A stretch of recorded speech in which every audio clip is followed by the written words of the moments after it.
Welcome to Donmar TV News Channel. Di nga. Dito ako nabibwisit. Ito kasi may mga merong mga ebidensya. Okay? Hindi ko sinasabing walang ebidensya yung kay Serapi, kaya lang syempre ang hirap po muna manghusga doon. Kasi mabigat po yun. Pero gayon pa man, na ho tayo doon. Nagko-komento na ho tayo doon. Dito ako busit na busit. Dito talaga sabi ko, alam mo yun, talagang hirap na hirap itong mga frontliner.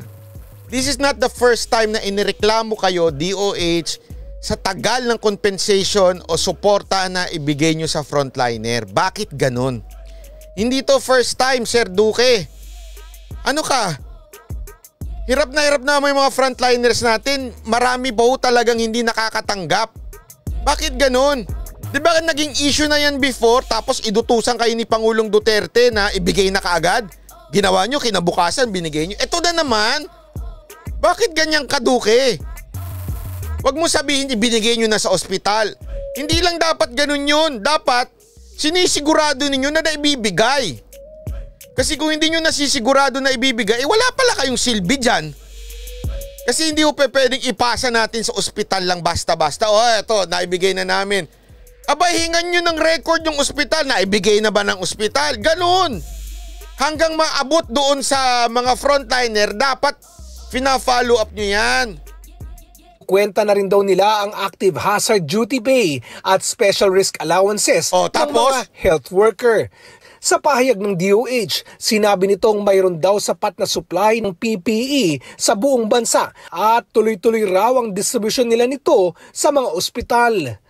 Nito lang daw March 18 to 31, umabot sa 190,000 supplement. Ito hindi ko sinasabing pinipigilan ni Duque hindi ko sinasabing ganyan. Kaya lang malamang, ito nangyayari, basa ko lang, malamang, nandun ka sa ibabaw, boss ka, ibinigay mo, may mga PPE, pero hindi mo na finalo up sa baba. At yung mga gago namang, hindi natin masasabi lahat yung mga gagong DOH na nasa baba, tinotolongges. Ano ibig kong sabihin ito? Abay dapat, bilang ikaw pinuno ng DOH, bantayan mo pati mga tao mo. Kung hindi mo kayang bantayan yung tao mo, mag-resign ka na lang.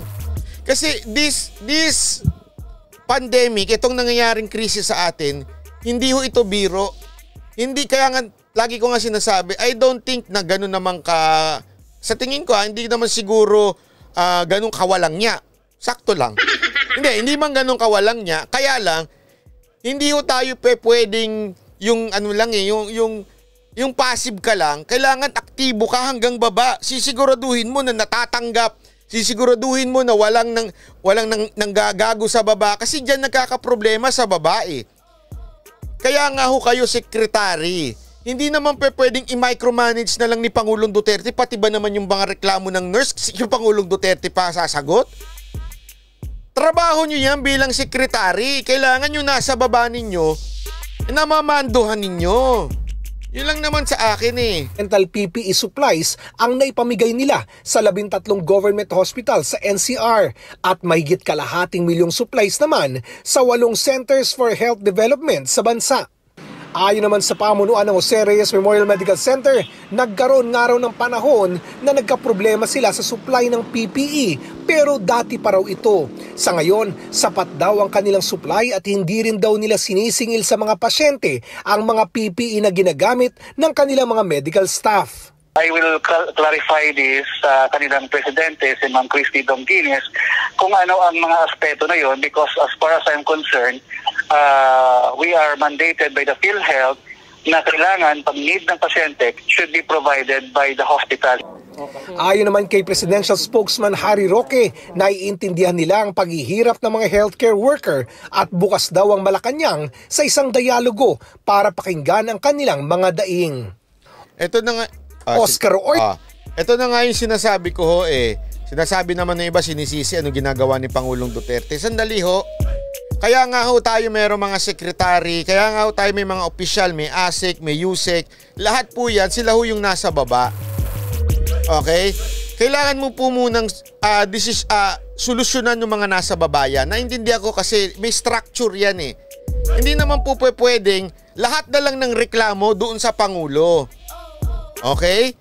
Ngayon, hayaan nating maayos ito, ireklamo natin. Pag hindi ito naayos, tsaka natin ipaparating ito o yung talagang matindi na dapat na investigasyon ang gawin dito. Kasi grabe ang dami hong inaasikaso ni Pangulong Duterte. Pati, hindi lang yan, napakadami ho. Ito nga, bibigyan ko kayo ng sample ha. Diniluhan ng matataas na opisyal ng gobyerno ang inaugurasyon ng modular hospital sa Quezon City. Kayang i-accommodate ng off-site hospital ang 110 pasyente. At sa gitna ng nararanasang surge, dadagdagan pa daw ito ng DPWH at tatapusin nila sa loob ng 45 araw. Magkakaroon ng additional 88 beds dito sa QI at gagawa rin wait ha. Bigyan ko kayo ng background. Alam niyo ho ba na itong nginingi na ito'y panawagan ni Senator Bongo noon na dagdagan ng mga modular, yung mga ganyan. Kasi nga dahil nagkukulang na. Okay? Pinanawagan ni Senator Bongo yan kaya siya naandyan. Pinanawagan niya yan na bigyan at dagdagan. Kumilos ngayon yung DPWH. Kumilos ngayon yung ilang mga opisyal, gumalaw. Pero ang pinakagumalaw dito ay si Secretary Mark Villar. Okay, dahil yan sa panawagan ni Senator Bongo na gumalaw sila. May ng additional sa lung center. That's an additional 88 rooms there. So ang magiging total additional beds ay 176. Calamity funds ng DPWH ang ginamit sa pagpapatayo ng ospital na gawa sa pinagdikit-dikit na container vans. Kumpleto ito sa gamit at nakalaan para sa mga moderate, severe. Yan, halimbawa niyan, di ba? Yan yung mga ginagawa ng ating gobyerno na syempre yung iba hindi...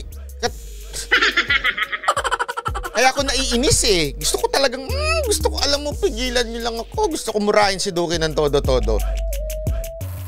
Kasi alam naman natin na tulad nito, may magandang nagawa.